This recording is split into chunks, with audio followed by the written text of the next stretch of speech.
bait sucinya, saat umat mencari wajahnya,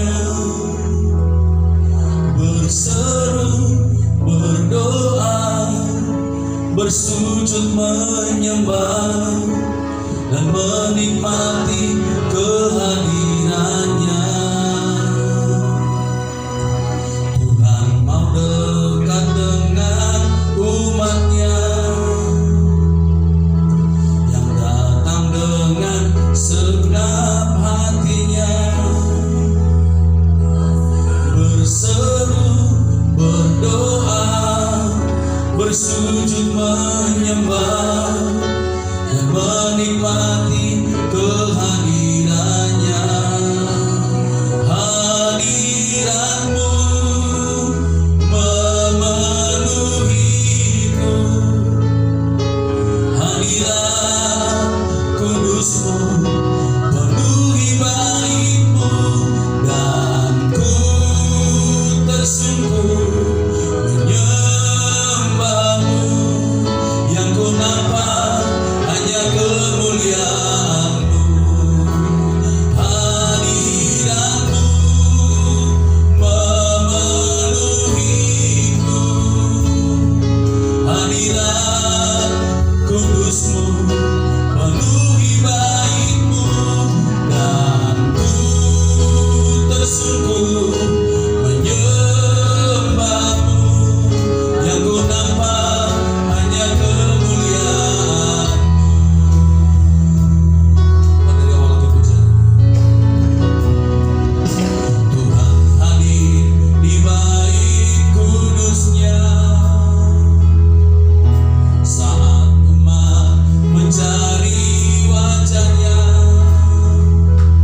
berseru, berdoa, bersujud menyembah, dan menikmati kehadirannya. Tuhan mau dekat dengan umatnya yang datang dengan segenap hatinya, berseru, berdoa, bersujud menyembah, dan menikmati kehadirannya. Hadirat-Mu memenuhiku, hadirat kudus-Mu penuhi bait-Mu, dan ku tersungkur menyembah-Mu.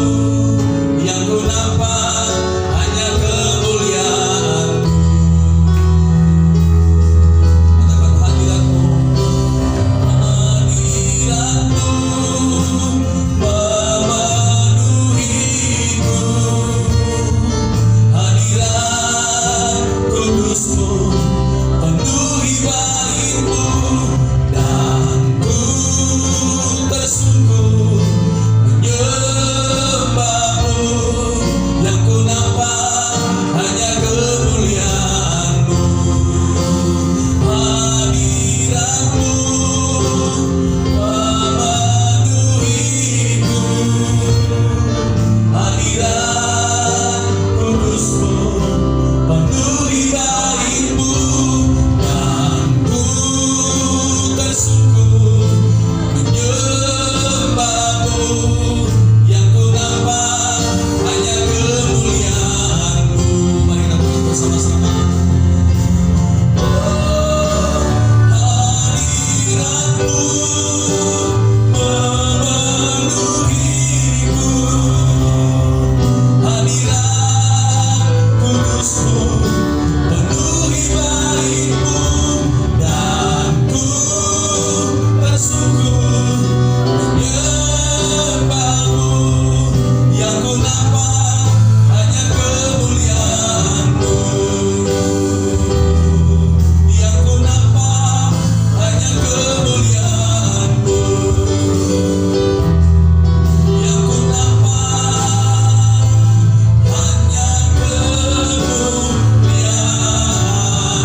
Yesus, ku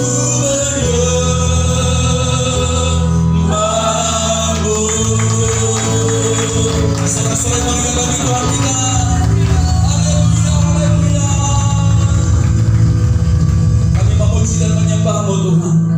Kami ada di tempat ini melayani-Mu semua karena kemurahan dan panggilan atas kehidupan kami. Kami responi segala panggilan dalam hidup kami Tuhan. Genapi firman-Mu dalam setiap kehidupan kami. Kami memberi yang terbaik pada sore hari ini buat Tuhan, Raja dan segala Raja yang sudah menebus kehidupan kami dengan darah-Mu sendiri ya Tuhan. Sehingga kami menjadi umat yang terpilih, imamat yang rajani, bangsa yang kudus, ahli waris kerajaan surga. Kami percaya dalam ibadah ini, nama-Mu dipermuliakan, nama-Mu ditinggikan. Perlengkapi kami semua para pelayan-pelayan Tuhan, dari WL Singers ya Tuhan, urapi dengan dahsyat, dan juga Tuhan pemusik, sound system Tuhan, multimedia, para asir yang ada, pengkhotbah Tuhan, semuanya di tempat ini kudus dan sucikan dengan kuasa darah-Mu Tuhan. Lawas sekitar dari gerbang barat sampai gerbang timur, dari Tower A sampai Tower H ya Tuhan. Kau lawat jiwa-jiwa, kami rindu jiwa-jiwa dimenangkan. Kuasa Tuhan berkuasa di tempat ini, menguasai setiap kami, berkuasa atas kami, sehingga terjadi mujizat, terjadi penuaian jiwa-jiwa, terjadi kelepasan, terjadi kesembuhan, terjadi mujizat yang besar. Pintu-pintu surga sudah terbuka dan berkat-berkat-Mu dilimpahkan bagi kami Tuhan. Kami siap sore hari ini memberi yang terbaik bagi-Mu Tuhan. Urapi semua kami, kami satukan hati kami unity untuk memuji memuliakan nama-Mu Tuhan. Berkat-berkat yang mustahil akan terjadi bagi kami. Terima kasih Bapa. Di dalam nama Tuhan Yesus kami siap melayani Tuhan dengan antusias. Para pelayan-pelayan katakan sama-sama amin. Silakan duduk saudara. Shalom, silakan duduk Bapak Ibu. Selamat sore. Apa kabar hari ini?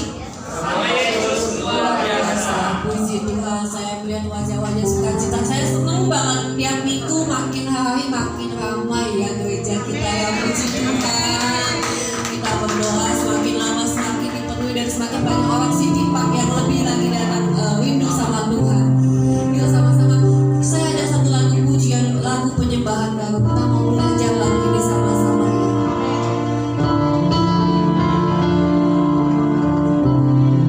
Kita percaya ada Tuhan hadir dan tengah kita ya Bapak Ibu ya.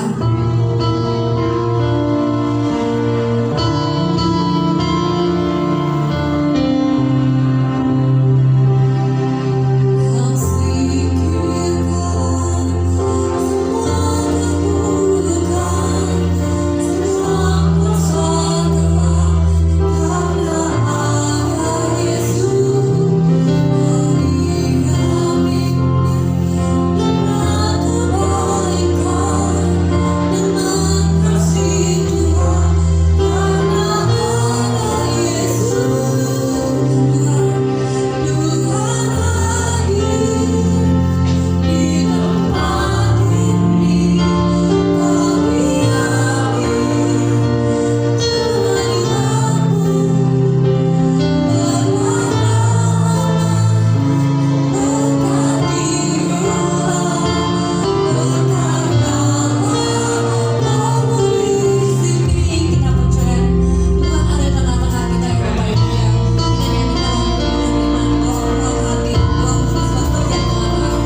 tanganmu Tuhan. Kami ucap syukur dan terima kasih Tuhan, begitu baik.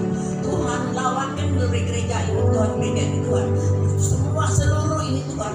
Tuhan tolong Tuhan, dalam nama Yesus Tuhan, tidak yang berkenan di hadapan-Mu Tuhan, hancur tombak ini dalam nama Yesus Tuhan. Tuhan yang berkuasa atas segala-galanya ini Tuhan. Kami rindu semua ini tentang kami rindu minta Roh Kudus hadir di tempat ini Tuhan. Tuhan tolong kami Tuhan. Kami tidak bisa berbuat apa tanpa Engkau Yesus. Kami rindu juga di dalam tangan-Mu seluruh apartemen kami di Setipak Tuhan. Tuhan tolong Tuhan, jamah mereka Tuhan, lawan mereka Tuhan, supaya mereka datang kepada-Mu, supaya mereka rindu kepada-Mu Tuhan. Tuhan yang mampu, Tuhan yang mampu. Kami tidak bisa berbuat apa tanpa Engkau Yesus. Tuhan tolong jamah semua ini Tuhan, supaya mereka hadir Tuhan, maupun hari Minggu, hari Selasa kami adakan juga kaum ibu kami hari Kamis siang juga Tuhan, sekolah Minggu juga Tuhan tolong semua Tuhan, penuh jiwa-jiwa Tuhan, maupun hari Minggu pagi juga Tuhan tolong. Bagi-Mu tiada yang mustahil, mujizat terjadi Tuhan, tolong Tuhan. Kami serah ini dalam tangan kami, ucap syukur dan terima kasih Tuhan, menjadi pelayan-Mu Tuhan, dari maupun WL maupun singer semua yang musik lebih-lebih apa nama Tuhan, tolong kita menyampaikan firman-Mu Tuhan, semua yang berlipat di sini yang hadir pada sore ini pelayan-Mu Tuhan semua Tuhan tolong. Kami juga Tuhan, kami rindu sini karena kami jadi pelayan-Mu Tuhan, kami datang sungguh-sungguh dalam kepada-Mu Tuhan. Kami ucap syukur dan terima kasih Tuhan, Tuhan begitu baik buat kami Tuhan. Kami serah dalam tangan Tuhan, kami ucap syukur Tuhan. Tuhan, kami datang tidak seperti kami pulang Tuhan. Kami rindu Tuhan, kalau ada yang sakit Tuhan, jamah mereka Tuhan, sembuh segala dari penyakit Tuhan. Kalau ada masalah Tuhan, tolong Tuhan, buka jalan keluar bagi mereka Tuhan. Tuhan mampu, Tuhan sanggup, kalau kita sungguh-sungguh untuk mencari Tuhan, Tuhan pasti buka jalan untuk kita. Itu kerinduan kita Tuhan. Kami serah semua di dalam tangan Tuhan. Kami ucap syukur dan terima kasih. Sebentar lagi kami juga Tuhan harus mendengar firman. Kami rindu untuk memuji dan memuliakan nama-Mu Tuhan. Kami rindu Tuhan dan mendengar firman-Mu Tuhan. Kami pulang, kami mau berkat-berkat-Mu Tuhan. Yang sakit Tuhan sembuh, yang punya masalah Tuhan buka jalan keluar Tuhan. Kami serah semua di dalam tangan-Mu Tuhan. Kami serah negara Indonesia, kami bangsa, kami juga Tuhan seluruh Tuhan lawan mereka supaya mereka takut kepada-Mu Tuhan. Kami tahun depan presiden kami ganti Tuhan, tolong beri yang terbaik. Presiden yang takut kepada-Mu, staf-stafnya semua, menteri-menterinya semua takut kepada-Mu Tuhan. Kalau Tuhan ada sensus kami Tuhan, pilihan-Mu Tuhan, pilihan presiden Tuhan, campur tangan, jangan sampai ada yang ribut, jangan sampai ada mencurang, jangan sampai ada masalah apapun yang terjadi. Beri yang terbaik karena Tuhan ada di tengah-tengahnya. Kami serah semua di dalam tangan Tuhan, kami ucap syukur dan terima kasih. Semua negara dan bangsa kami semua takut kepada-Mu Tuhan. Kami serahin dalam tangan Tuhan, kami ucap syukur dan terima kasih Tuhan, begitu baik. Tuhan, sebentar lagi kami harus diam untuk mendengar firman-Mu Tuhan. Biar firman-Mu jadi berkat kami. Penuh kami dengan Roh Kudus, kami mendam Roh Kudus hadir di depan kami Tuhan, di hati kami Tuhan. Kami serah semua ini dalam tangan Tuhan, kami ucap syukur dan terima kasih Tuhan, itu baik. Nama Tuhan diibarat dan tinggi. Haleluya. Amin. Terima kasih Haji Ahmad. Silakan duduk Bapak Ibu, kita akan mendengarkan VOP.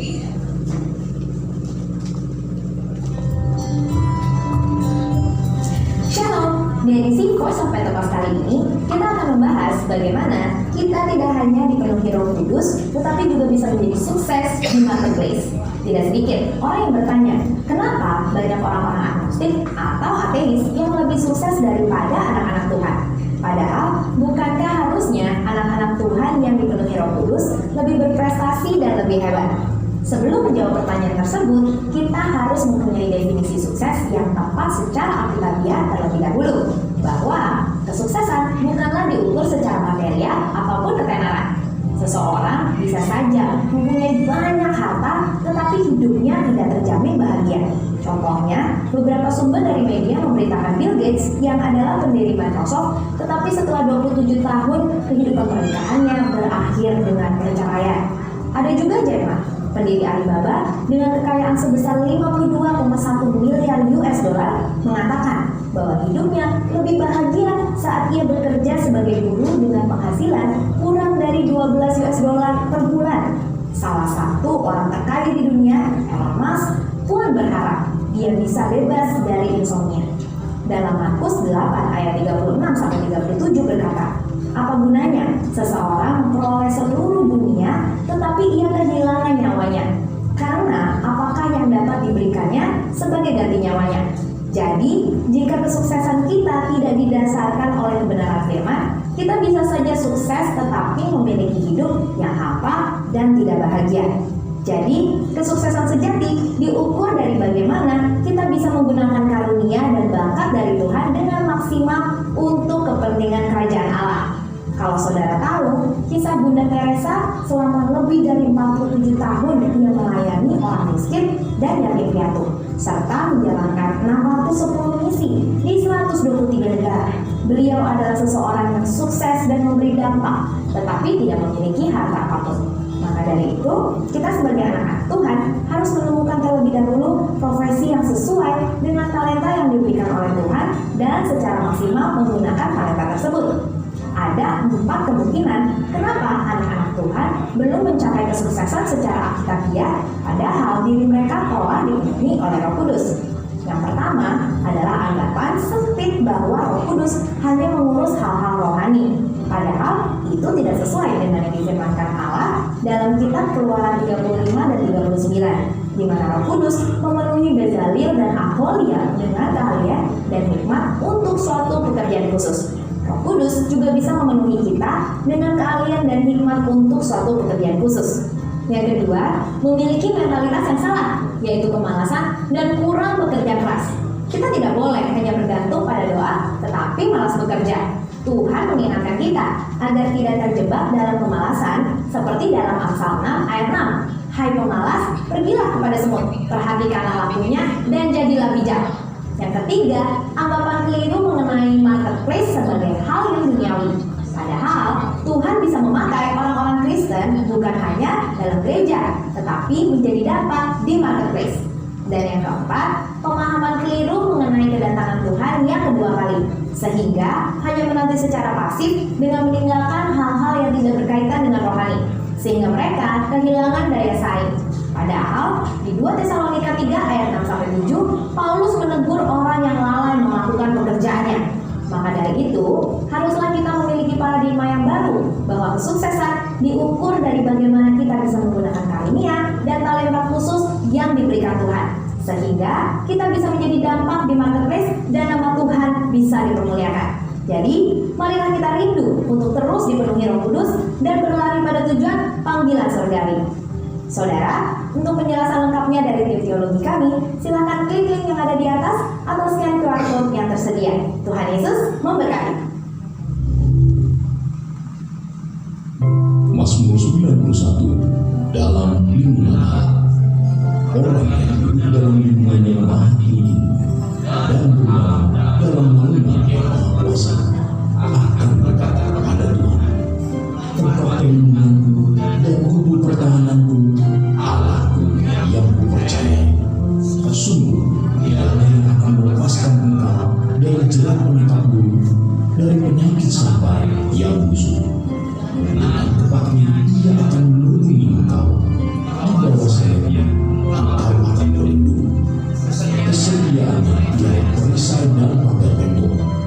Engkau tak usah takut terhadap kedahsyatan malam, terhadap panah yang terbang di waktu siang, terhadap penyakit sampar yang berjalan di dalam gelap, terhadap penyakit menular yang mengamuk di waktu perang.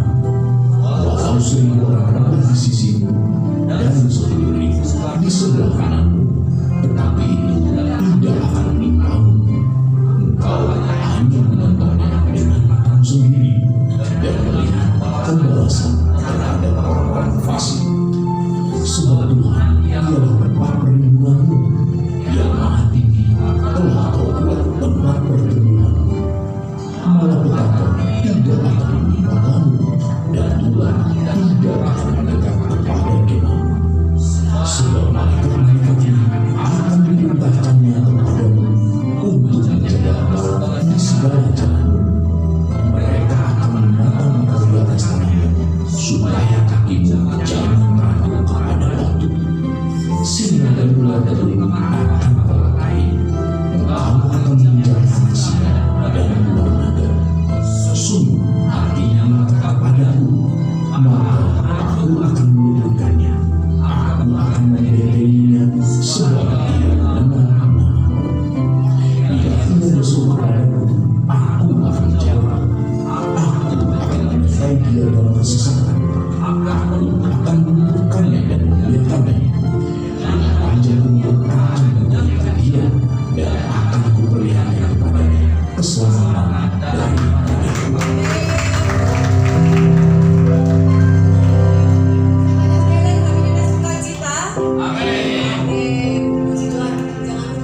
DNA gereja kita membuat kita semangat ya sama-sama. Mungkin kita berdiri lagi kali ya baca ini. Dilatih nih Bapak Ibu nih sama saya. DNA kita adalah Prestasi pondok daun, prajurit-prajurit Tuhan yang gagah perkasa, yang mempunyai gaya hidup, doa, pujian, penyembahan, bersama-sama dalam unity, siang dan malam, yang melakukan kehendak Bapa pada zaman ini. Iya Bapak Ibu. Kita mau mempersiapkan hati kita. Saya nggak suruh berdiri lagi. Kita mau suruh berdiri, nggak suruh duduk lagi. Kita mau siapin hati kita mendengar firman Tuhan ya. Percaya Tuhan itu begitu baik sama kita. Kita nggak bisa kemana-mana kalau nggak sama Tuhan ya.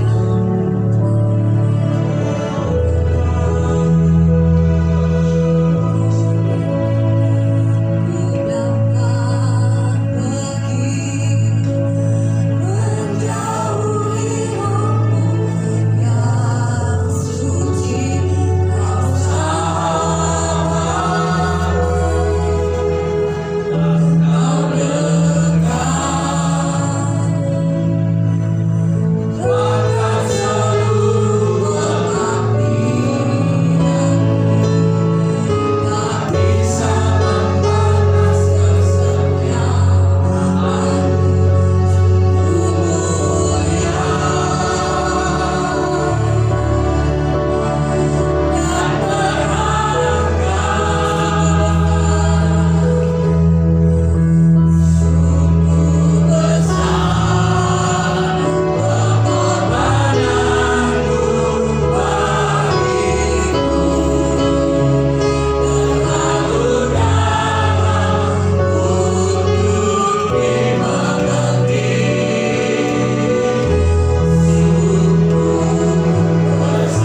sederhana, cepat, dan tepat Tuhan.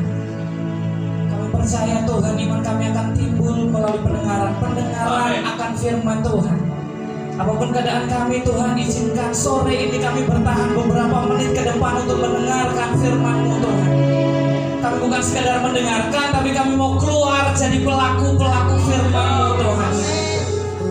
Kami mau menang dari dunia yang jahat ini Tuhan. Kami tahu tidak mudah Tuhan. Kami tahu itu Tuhan. Beri kekuatan atas setiap kami menghadapi semuanya Tuhan. Terima kasih Tuhan. Sampaikan isi hati-Mu Tuhan. Sekali lagi melalui hamba-Mu yang bukan siapa-siapa ini Tuhan. Urapi Tuhan. Urapi. Kami siap mendengarkan firman-Mu Tuhan. Hanya di dalam nama Tuhan Yesus Kristus kami berdoa dan mengucap syukur. Yang siap terima firman sama-sama dengan saya katakan amin. Haleluya. Sebelum duduk cari 2-3 orang katakan Tuhan Yesus baik. Tuhan Yesus baik. Amin. Tuhan Yesus baik. Tuhan Yesus baik. Haleluya. Selamat Tuhan, silakan duduk dalam hadirat Tuhan. Terima kasih hamba Tuhan yang luar biasa. Haleluya. Boleh kasih senyum kanan kiri, senyum yang terbaik. Saya senang Bapak Ibu ada di tempat ini. Boleh katakan berkat. Pokoknya ucapin berkat aja. Amin. Haleluya. Sekali lagi shalom. Setiap kali saya berdiri di atas mimbar, bukan di atas mimbar maksudnya. Tapi setiap kali saya mengawali khotbah saya selalu berkata atau bertanya dengan sebuah pertanyaan ini. Satu pertanyaan ini yang selalu saya akan pastikan, saya pasti tanyakan. Pertanyaannya adalah, masih percaya Tuhan Yesus? Amin. Masih percaya Tuhan Yesus? Amin. Karena bagian terpenting dalam kehidupan orang Kristen yang pertama adalah percaya. Amin. Bapak Ibu boleh hebat pelayanan, Bapak Ibu boleh hebat apapun, kalau Bapak Ibu sudah tidak percaya Tuhan Yesus, sia-sia. Amin. Hari ini perkenalkan saya melihat wajah baru. Wah, Siti Pak diberkati Tuhan, Siti Pak luar biasa. Beberapa orang yang tahu saya sekitar hampir 2 bulan tidak ada di tempat ini. Dulu sering nongol aja gitu, tapi udah lama nggak nongol. Ya, perkenalkan, nama saya Firdaus. Saya dari Arkadia. Saya itu Pujasera, putra Jawa lahir di Sumatera. Ya begitulah. Saya bingung menjelaskan. Ada orang berkata seringkali, orang Sumatera ya Mas? Iya, tapi ngomongnya Jawa. Orang Jawa ya Mas? Bukan, saya orang Lampung. Gitu. Maksudnya gitu, saya ribet aja gitu menjelaskan. Yang penting saya ini Nusantara. Haleluya. Pujasera, putra Jawa yang lahir di Sumatera. Haleluya. Ada yang tadi mungkin ada yang udah kenal saya, ada beberapa yang sudah tahu saya. Apakah ada yang berpikir, ya Mas Daus lagi? Ada yang pikir gitu nggak sih? Enggak ya. Iya, saya itu terlalu percaya siapapun yang akan berdiri di tempat ini, siapapun dia, latar belakang apapun yang diizinkan Tuhan berdiri di sini nanti atau yang sudah, percayalah bahwa Tuhan punya maksud lewat hamba Tuhan itu. Termasuk saya ini, anak muda yang ini, tolong dengarkan. Haleluya. Saya tidak mengkhotbahi atau menggurui, tapi izinkan saya mengingatkan kembali betapa pentingnya kita nggandol Gusti, betapa pentingnya kita melekat sama Tuhan. Amin. Dunia jahat Bapak Ibu, dunia susah. Ada orang ngomong, ada orang bercerita atau sering ngomong, ikut Tuhan kok gini-gini amat ya. Lah, emang kalau nggak ikut Tuhan nggak gitu-gitu juga? Sama aja. Ikut Tuhan, nggak ikut Tuhan, masalah tetap ada Bapak Ibu. Ya. Yang paling menarik atau kita paling bersyukur, kita ada di sini, kita bersyukur punya Tuhan yang hidup. Amin. Kita punya pengharapan. Makanya harusnya orang-orang Kristen, orang-orang percaya wajahnya lebih berseri-seri. Yes. Amin. Lebih bersukacita. Sukacita aja dulu. Amin. Masalah mah tetap ada. Saya punya masalah. Semua lah punya masalah. Atau ada yang nggak punya masalah ini? Saya akan pulang nih. Kita semua pasti punya masalah. Punya masalah. Ceritanya beda aja. Ceritanya beda aja. Amin. Tadi saya bilang saya itu terlalu yakin siapapun yang berdiri di atas mimbar, maksudnya bukan di atas mimbar ini, atau berdiri di sini, siapapun yang menyampaikan firman Tuhan, Tuhan punya maksud dan tujuan. Saya kenapa yakin? Tiba-tiba beberapa minggu yang lalu Tuhan ingatkan lewat kesaksian ini. Mungkin ada beberapa yang sudah pernah dengar kesaksian ini. Kesaksian itu begini. Ada 2 orang anak muda bersahabatan. Anak muda yang pertama ini takut Tuhan, cinta mati-matian sama Tuhan, rajin pelayanan, rajin ke gereja. Dia rindu sahabatnya juga sama, karena sahabatnya itu masih ugal-ugalan, masih duniawi banget. Dia berdoa gimana caranya sahabat saya itu kenal Tuhan, gimana caranya sahabat saya itu berubah hidupnya. Suatu ketika dia diajak ke gereja, karena dia tahu di gerejanya, di gereja anak muda yang rajin ini, seringkali ada hamba-hamba Tuhan yang luar biasa yang sangat memberkati. Lewat firman-Nya banyak orang bangkit lah, mau ngalamin breakthrough sama Tuhan.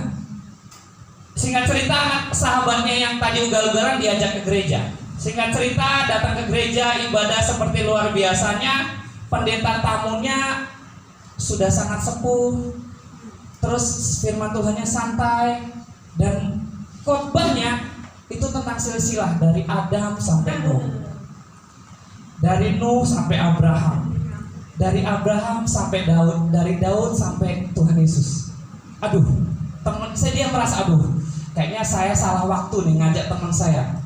Harusnya biasanya tuh pendeta hebat-hebat tuh, tapi hari ini kok kenapa khotbahnya bikin ngantuk? Kata teman yang rajin itu, saya sebagai orang Kristen aja kalau dengar silsilah kayaknya malas deh gitu. Kayaknya membosankan dengan silsilah. Singkat cerita, ibadah selesai, pulang sampai rumah. Keesokan harinya sahabat yang ugal-ugalan tadi, yang masih nakal tadi, nelpon. Cuy, panggilannya cuy biar enak aja gitu. Cuy, besok ajak saya ke gereja lagi ya.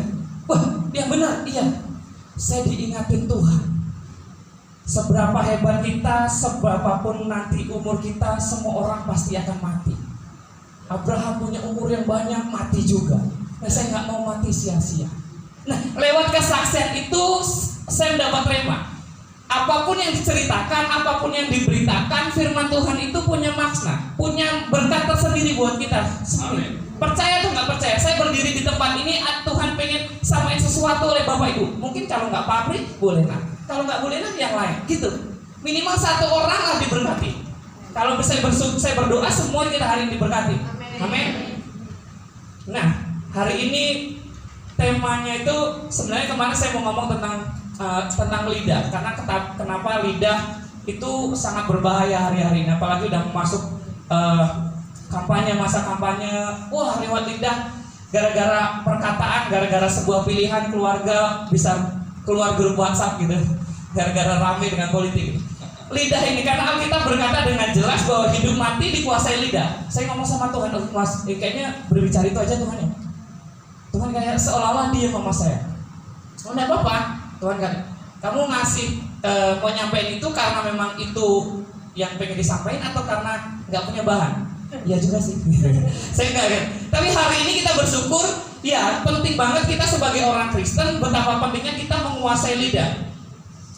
Amin. Bahkan Matius 12 ayat 36, media boleh bantu saya sebagai ayat dasar kita. Tadi betapa pentingnya kita menguasai lidah. Tetapi aku berkata kepadamu, setiap kata sia-sia yang diucapkan orang harus dipertanggungjawabkan pada hari penghakiman.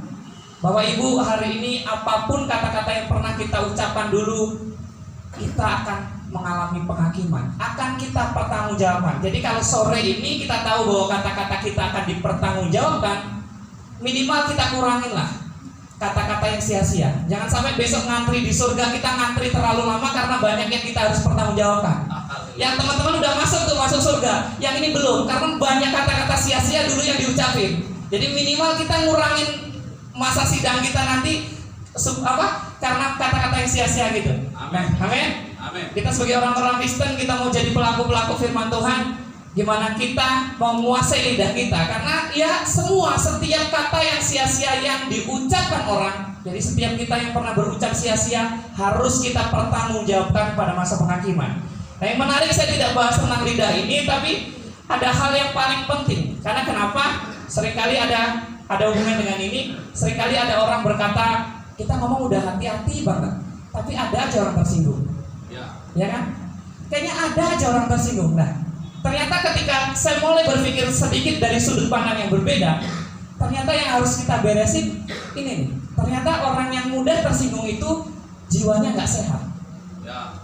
Nah, hari ini kita kita tahu tadi ayatnya bahwa kita harus berkata dengan tidak sia-sia kan, pernah mengontrol kata-kata. Tapi kita harus ada sisi lain, orang yang menerima perkataan kita. Ada orang yang kayaknya orang udah ngomong baik, udah santai, udah dikontrol, tapi setiap omongannya membuat kita tersinggung aja.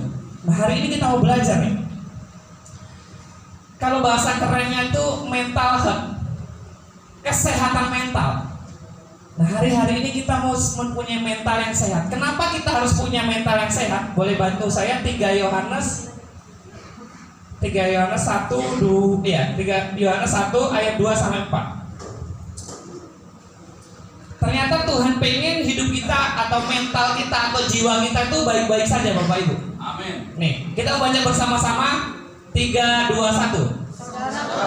Kasih aku berdoa baik-baik dan sehat dalam segala sesuatu sama seperti jiwamu baik-baik. Amin. Tahan dulu media. Balik lagi ayat tadi ya. Menarik Bapak Ibu. Hari ini kita belajar bahwa ternyata Tuhan pengen hidup kita baik-baik, sehat-sehat saja dalam segala hal, sama seperti jiwamu yang baik-baik saja. Karena kenapa jiwa ini sangat penting? Ada orang yang sehat tapi jiwanya tidak sehat. Kalau Bapak Ibu pernah lihat orang di luar sana badannya gemuk sehat, tapi dia senyum-senyum sendiri gitu, itu jiwanya sedang tidak baik-baik saja. Makanya hari ini kita bersyukur diingetin Tuhan, kita harus punya jiwa yang sehat. Kita harus kontrol jiwa kita tetap sehat. Itu bagaimana? Next, boleh ayat 3. 3, 2, 1.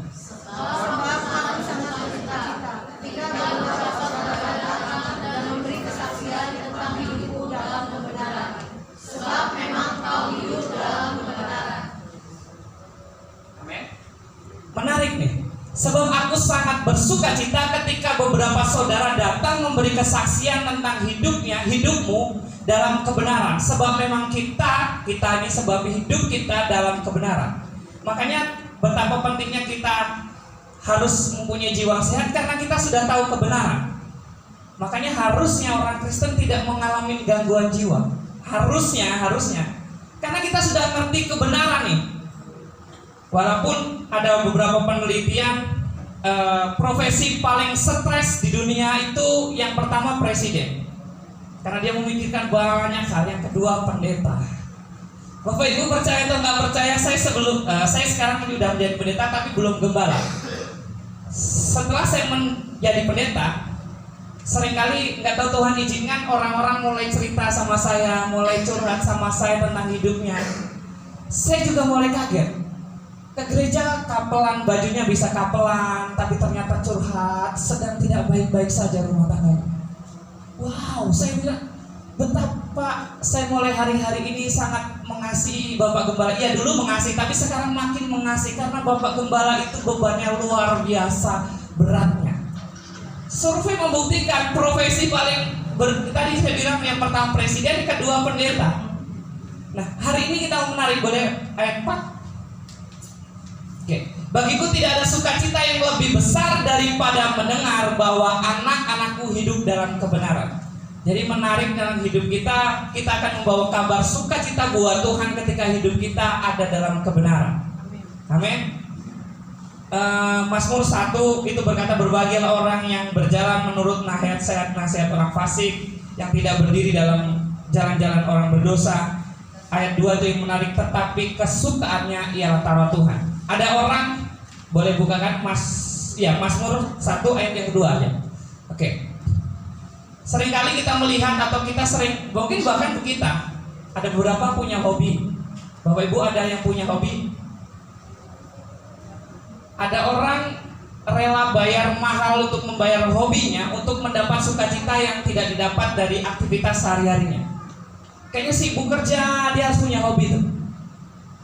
Saya punya teman punya hobi pelihara burung berkicau gitu. Tiap pagi mandiin burungnya gitu. Tanya kayak ada orang yang nggak suka burung, kayaknya aneh aja dia orang. Pagi-pagi istrinya nggak dimandiin, burungnya udah dimandiin. Enggak gitu. Tapi gini, maksudnya saya mau belajar gini. Ada hal yang mau dibayar untuk sebuah hobi karena hobi itu menimbulkan sukacita yang berbeda. Ayat ini berkata atau mengingatkan kita, biarlah kita semua mempunyai kesukaan atau mempunyai hobinya Taurat Tuhan. Nah, orang-orang Kristen itu punya hobi lain boleh, punya hobi yang lain boleh. Tapi harusnya hobi orang-orang Kristen itu ialah Taurat Tuhan. Tetapi yang kesukaannya ialah Taurat Tuhan, yang merenungkannya Taurat itu siang dan malam. Amin. Ia seperti, kalau dilanjutkan ayat 3, ia seperti pohon yang ditanam di tepi aliran air, hijau daunnya gitu. Bapak Ibu sering dengar bahwa rumput tetangga lebih hijau? Kalau kata orang Jawa itu sawang sinawang. Ada orang kelihatannya enak, ternyata susah. Ada orang kelihatan susah, benar susah. Enggak gitu, sawang sinawang. Ada orang itu kayak sawang sinawang. Orang dunia itu harusnya kita izinkan orang dunia itu melihat kita itu hijau aja nih, seperti ini. Ia seperti pohon yang ditanam di tepi aliran air. Jangan sampai orang dunia melihat orang Kristen sama aja, punya masalah bunuh diri. Jangan sampai. Harusnya orang Kristen tetap kelihatan hijau daunnya, karena kesukaan kita Taurat Tuhan. Ia seperti pohon yang ditanam di tepi aliran air. Saya itu orang kampung, seringkali di kampung saya ada beberapa pohon buah yang selalu berbuah pada musimnya. Misalkan pohon mangga tuh, pohon mangga di kampung nggak berbuah, tapi pohon mangga yang di dekat sungai ini pasti buah. Jadi setiap kami ke sawah atau main gitu, kita selalu mencari pohon itu tuh. Maksudnya karena pasti berbuah. Tiap tahun, tiap pohon lain tidak, dia berbuah karena dia tinggal atau ditanam di tepi aliran air. Nah, harusnya kita sebagai orang Kristen tuh seperti ini. Kita harus seperti pohon yang ditanam di tepi aliran air. Daunnya tetap hijau, ada masalah tetap aja senyum. Senyumin aja tuh masalah sampai masalah itu pergi dengan sendirinya. Amin. Haleluya. Nah, tadi kan kita ngomongin tentang mental health, kesehatan mental. Saya mencatat ada beberapa hal, semoga cukup. Ada beberapa hal apa yang harus kita lakukan supaya hidup kita tetap sehat. Yang saya percatat yang pertama nih, istirahat. Kenapa? Orang yang pengen mentalnya sehat itu harus istirahat. Ada sebuah tokoh di Alkitab luar biasa dipakai Tuhan, yang bisa mengalahkan puluhan nabi Baal. Tiba-tiba dia mentalnya terganggu gara-gara satu perempuan. Kan seringkali gitu ya, kita udah kita cukup bangga dengan apa yang kita hasilkan, tiba-tiba kita jatuh oleh kolom komentar. Ada yang gitu? Seringkali dengan satu komentar orang kayaknya menjadi jatuh. Nah, ini nabi ini juga gitu tuh. Tiba-tiba dia udah hebat melakukan hal besar, dia menjadi, bahkan Alkitab mencatat dia salah satu dari sekian nabi yang menyaksikan kedahsyatan Tuhan. Dia kena mentalnya. Boleh bukakan saya 1 Raja-Raja ayat 19. Kita akan buka ayat 5 kalau nggak salah. 1 Raja-Raja 19. Jadi nabi itu, nabi yang saya ceritakan tadi itu. Oke, saya akan bacakan dengan cepat begini. Saudara, sesudah itu ia berbaring dan tidur di bawah pohon ara itu, tetapi tiba-tiba seorang malaikat menyentuh dia serta berkata, bangunlah, makanlah. Jadi singkat cerita, tadi nabi yang saya ceritain itu udah putus asa tuh, lari dari pengejaran, tiba-tiba lari, tiba-tiba dia istirahat tuh. Waktu dia istirahat dibangunin sama malaikat Tuhan. Ayat 6 boleh?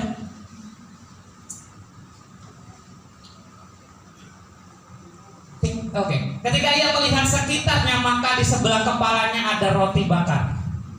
Ini roti bakar dari surga, Bapak Ibu. Dari surga di roti bakar, karena waktu dia tidur nggak ada roti bakar. Alkitab tidak mencatat roti bakarnya isinya apa, tapi percayalah ada roti bakar.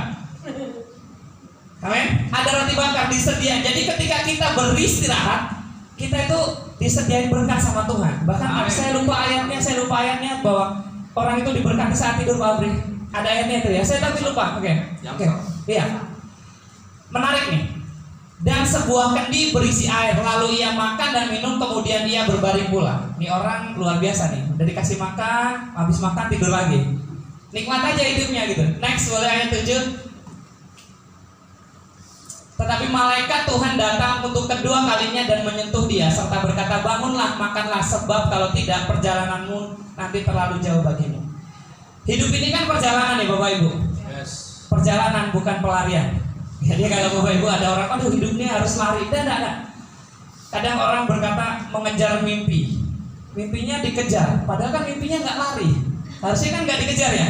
Mimpinya kan belum tentu lari. Jadi harusnya kita berjalan dengan santai, karena kalau kita berlari, siapa tahu kita mudah tergelincir, mudah jatuh. Makanya harusnya sebagai orang-orang Kristen, kita tidak perlu mengejar mimpi. Siapa tahu mimpi kita nggak kemana-mana. Mimpi kita ada di ladangnya Tuhan. Amin. Nah, yang menarik nih hari ini adalah hidup itu kan perjalanan, hidup kita perjalanan yang masih jauh. Kenapa tadi saya bilang supaya mental kita baik, supaya mental kita sehat perlu istirahat. Bapak Ibu pernah berpikir nggak? Ketika masa penciptaan, hari pertama Tuhan menciptakan, 1, 2, 3, ke-6 dan hari ke-7 Tuhan istirahat. Bapak Ibu pernah berpikir apakah Tuhan capek? Enggak, saya pikir Tuhan emang gak capek lah mau nyiptain di hari setelah dilanjutin sama Tuhan bisa aja. Tapi saya mulai tanya sama Tuhan, Tuhan kenapa ya Tuhan istirahat? Ternyata menurut apa yang saya baca dan menurut apa yang saya yakini dan saya dengar, ternyata Tuhan mau kasih lihat sama anak-anaknya. Karena seringkali anak itu gagal taat pada sebuah aturan, tapi dia selalu berhasil meniru orang tuanya. Dia masih gini contoh. Bapak Ibu percaya atau nggak percaya, nanti di rumah kalau Bapak Ibu punya anak kecil, Bapak Ibu nutup kulkas pakai kaki, besok anaknya Bapak Ibu pasti niru nutup kulkas pakai kaki. Percaya atau nggak percaya, lakukan aja tiap hari. Misalkan buka pintu dengan nutup pintunya kencang-kencang, duar gitu. Tiap hari begitu. Percaya atau nggak percaya, nanti anak Bapak Ibu akan nutup pintu dengan cara yang sama, karena dia melihat orang tuanya seperti itu. Jadi kayaknya sebuah kebenaran aja, padahal kan salah gitu. Nah, Tuhan lagi mau kasih lihat kepada umatnya, kepada anak-anaknya, tiru Bapaknya di surga itu supaya kita punya waktu istirahat. Makanya ada sabat. Nah, hari ini saya bersyukur, berterima kasih buat Bapak Ibu yang ada di tempat ini. Kita sedang melakukan firman Tuhan. Amin. Kenapa? Firman Tuhan berkata, janganlah kita menjauhkan diri dari pertemuan ibadah. Ya, Bapak Ibu hari ini sedang melakukan firman Tuhan. Bapak Ibu sedang bersabat, hari ini sedang punya waktu sabat sama Tuhan. Sabat itu kan perhentian. Ada berapa ya sabat, ada kalau di Israel sabatnya hari Sabtu. Kita kan hari Minggu karena ya kita liburnya hari Minggu gitu. Ya, ngomong tentang sabat tadi itu, ada waktu untuk beristirahat. Makanya kita sebagai orang-orang Kristen, kita harus punya waktu beristirahat sama Tuhan. Ada beberapa larangan di hari Sabat. Misalkan di hari Sabat itu sampai sekarang di Israel sana nggak boleh bekerja tuh. Salah satunya ya nggak boleh bekerja, nggak boleh berpergian jauh gitu.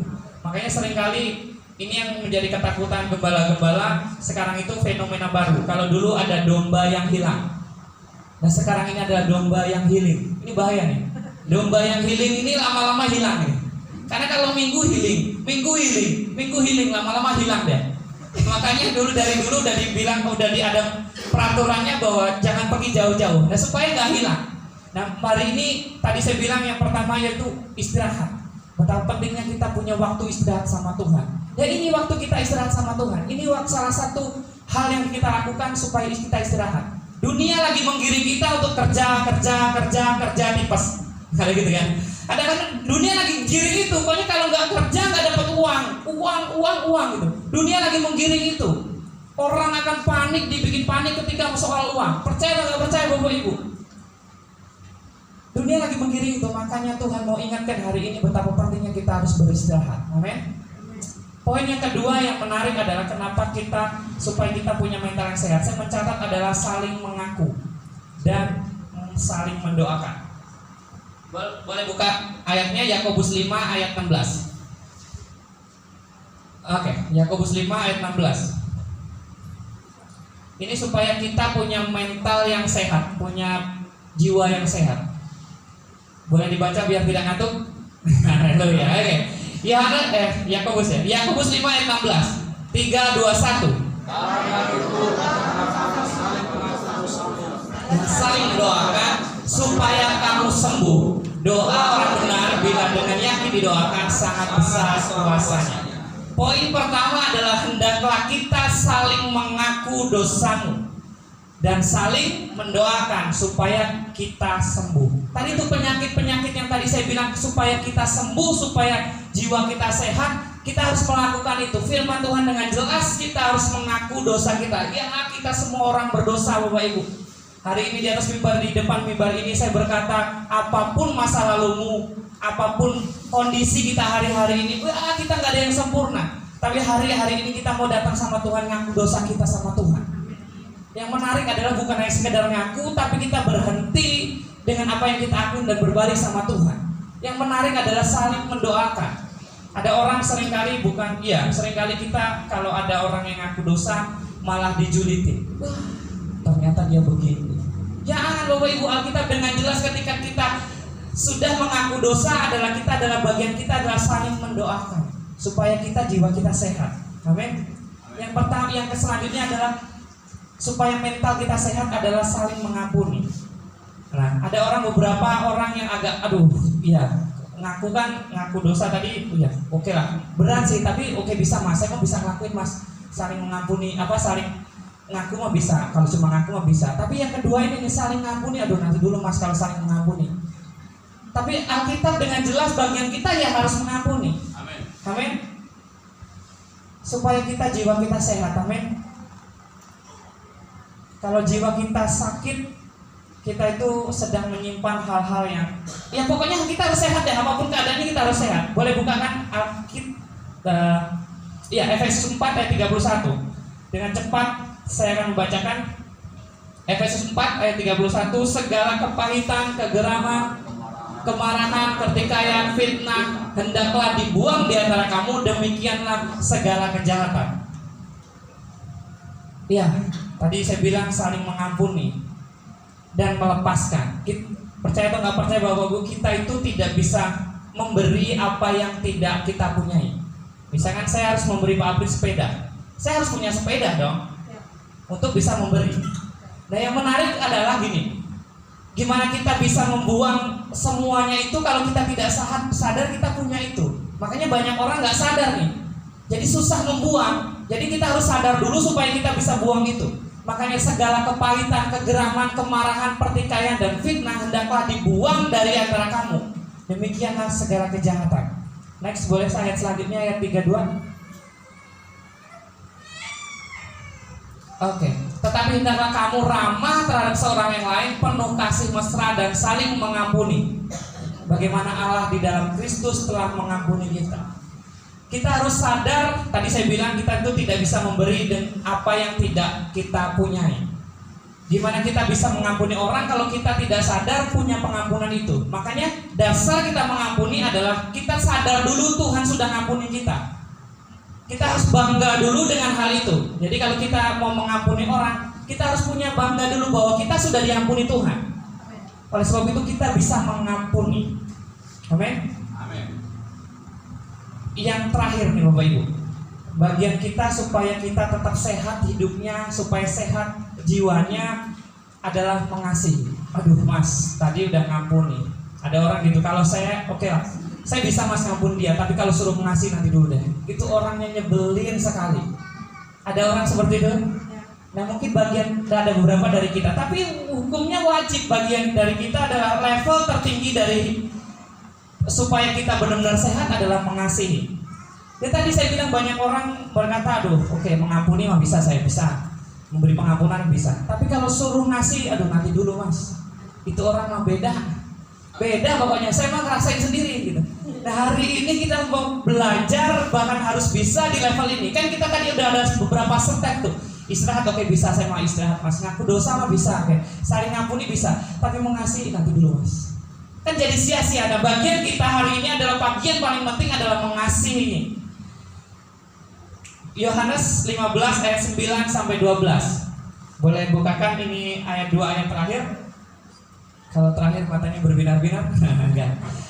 Haleluya. Boleh bukakan? Iya. Kita baca bersama-sama 3, 2, 1. Seperti Bapa telah mengasihi aku, demikian juga aku telah mengasihi kamu. Tinggallah di dalam aku itu. Ayat 10, jikalau kamu menuruti perintahku, kamu akan tinggal di dalam kasihku, seperti aku menuruti perintah Bapakku yang tinggal di dalam kasihnya. Ayat 11, semua itu kukatakan kepadamu supaya sukacitaku ada dalam kamu dan sukacitamu menjadi penuh. Amin Bapak Ibu. Dimana kita harus saling mengasihi. 1 Yohanes 4 ayat 20 berkata, jikalau kita berkata mengasihi Tuhan tapi tidak mengasihi saudara kita, kita adalah seorang pendusta. 1 Yohanes 4 ayat 20. Jikalau seorang berkata, jadi jika kita nih ngomong sama tetangga kita, ngomong sama orang-orang, saya cinta Tuhan, saya cinta Tuhan Yesus. Tapi kalau kita tidak mencintai tetangga kita, tidak mencintai keluarga kita, tidak mencintai orang-orang di sekitar kita, maka kita adalah seorang pendusta. Karena barang siapa tidak mengasihi saudaranya yang dilihatnya, ia tidak mungkin mengasihi Allah yang tidak dilihatnya. Jadi kayaknya hal yang mustahil kita ngomong ngasih Tuhan yang nggak kelihatan kalau kita tidak mengasihi orang-orang yang kita lihat ini. Amin. Bapak Ibu, bagian terpenting dalam hidup ini tadi bilang supaya jiwa kita sehat, level terakhir dalam hidup kita adalah saling mengasihi. Amin. Siapa yang mau mengasihi? Ya, kita tahu ini berat mungkin. Bapak Ibu, saya izinkan Bapak Ibu untuk berdoa hari ini. Kita sama-sama bangkit berdiri. Mungkin ada orang-orang yang terbayang diingetin Tuhan sore hari ini. Ya, kasihi dia, ampuni dia. Mungkin berat rasanya, tapi hari ini Tuhan bilang harus hukumnya wajib mengasihi.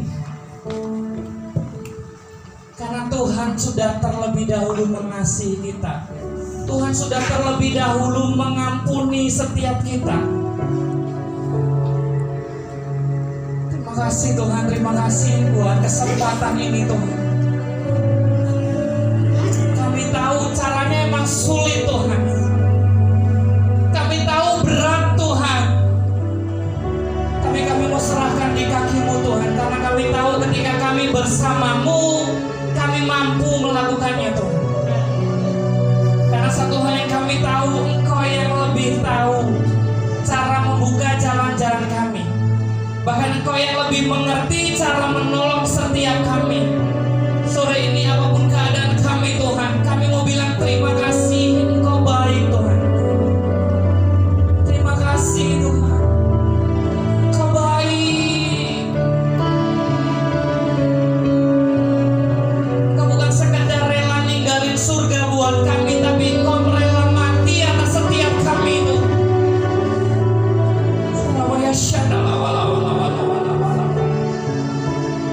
Ya Tuhan,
Selamat datang di GPI City Park. Kami mengucapkan selamat datang bagaimana Bapak Ibu pertama kali hadir bersama-sama untuk kami beribadah. Ini adalah laporan ibadah perdana kami untuk sekolah minggu dan ibadah raya minggu pagi. Selamat menyaksikan.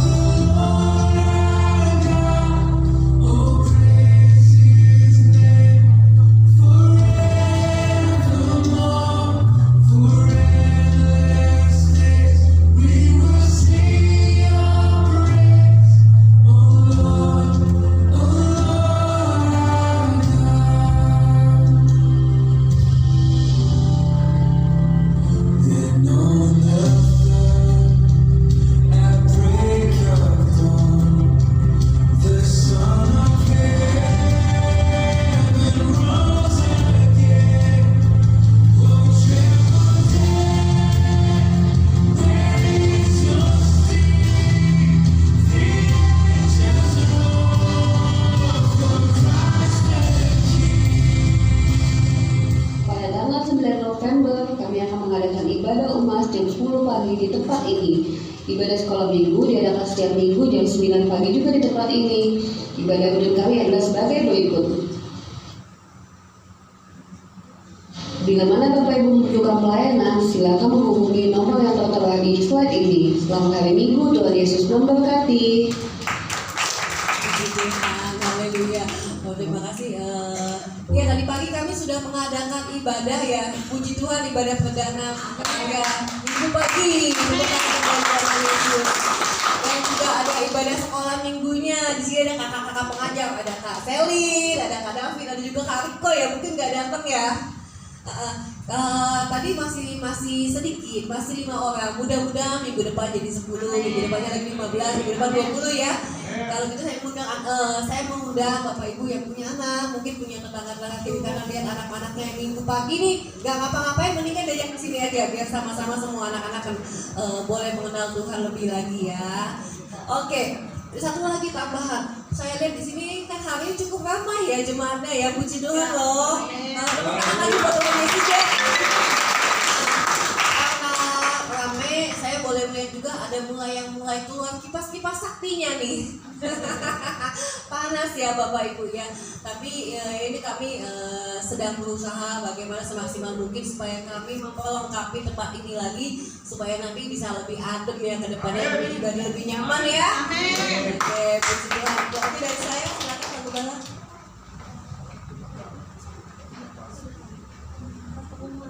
Baik, puji Tuhan. Shalom saudara.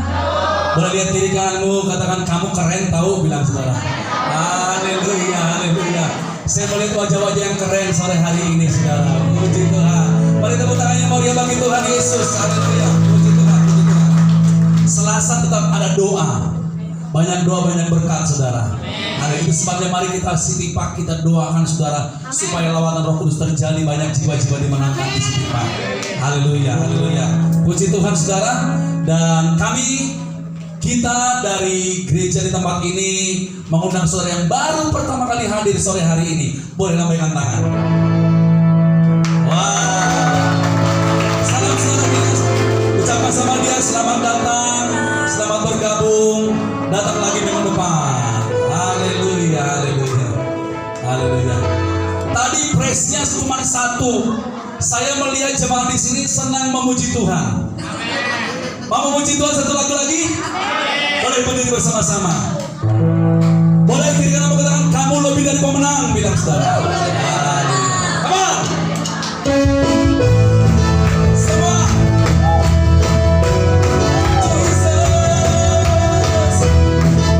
Kamu lebih dari pemenang. Salam haleluya. Sembah diberkati. Sembah dilawan Tuhan. Come on. Lebih dari pemenang.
Firman, saudara.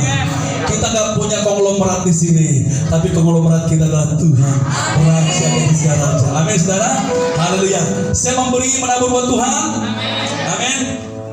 Haleluya, haleluya. Minggu depan kita akan dilayani oleh seorang pendeta yang luar biasa, saudara, untuk melayani kita perjamuan kudus tempat ini. Itu sebabnya minggu depan datang berbondong-bondong, ajak temannya, ajak tetangganya, saudara. Amin, saudara. Dan ada pelayanan juga, pelayanan kedukaan. Siapa yang berduka, tolong kontak kami akan layani dengan baik. Mari kita akan persembahan kita. Haleluya. Ada di tengah sini, depan saya, ada di samping kanan, ada samping kiri, saudara. Kita berdoa sama-sama. Bapak, terima kasih buat berkat-Mu yang berlimpah-limpah. Bahwa kami dijadikan Tuhan bukan hanya sekedar pemenang, tapi kami berjalan dari kemenangan kepada kemenangan. Dan Tuhan mengangkat kami menjadi ahli waris kerajaan surga. Apa yang tidak pernah dipikirkan oleh kami, tidak pernah timbul dalam hati, tidak pernah dilihat oleh mata kami, Engkau sediakan bagi kami, Tuhan. Kami belajar hari ini mau menabur buat pekerjaan Tuhan di Setipan. Sebab tempat ini akan penuh dengan jiwa-jiwa. Kami perkatakan, jiwa-jiwa datang dari utara, selatan, barat dan timur, dari Tawar sampai H, dilawat Roh Kudus dalam nama Yesus. Terima kasih, kami siap menabur di dalam nama Yesus. Bersama-sama yang siap menabur dengan sukacita katakan amin. Haleluya. Silakan.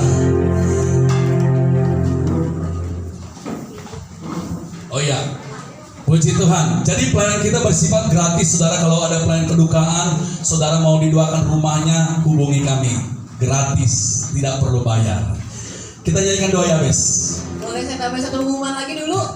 Maaf ya, saya interupsi benar. Jadi kalau selama ini Bapak Ibu kalau ke gereja kan suka disediain minuman gelas ya.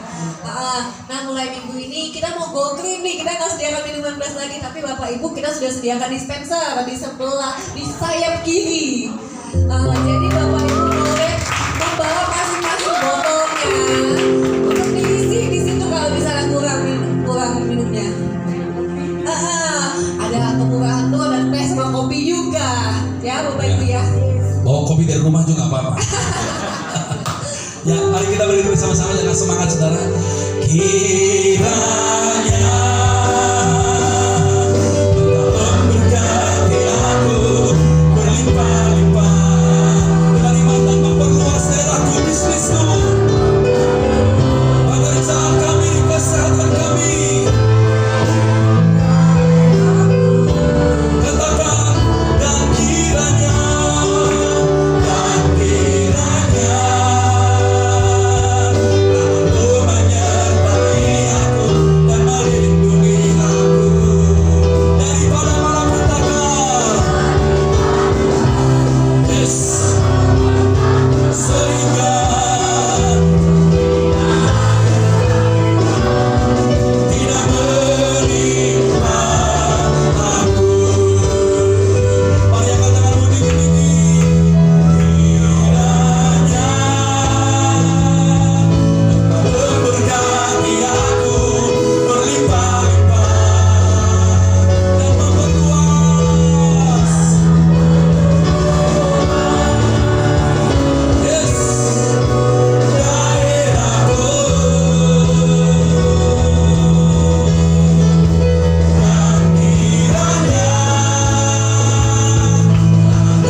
Andalkan Tuhan, selalu berharap kepada Tuhan. Sepanjang minggu ini Kita boleh melihat jemaat di Tuhan di tempat ini akan Tuhan berkati berlimpah-limpah.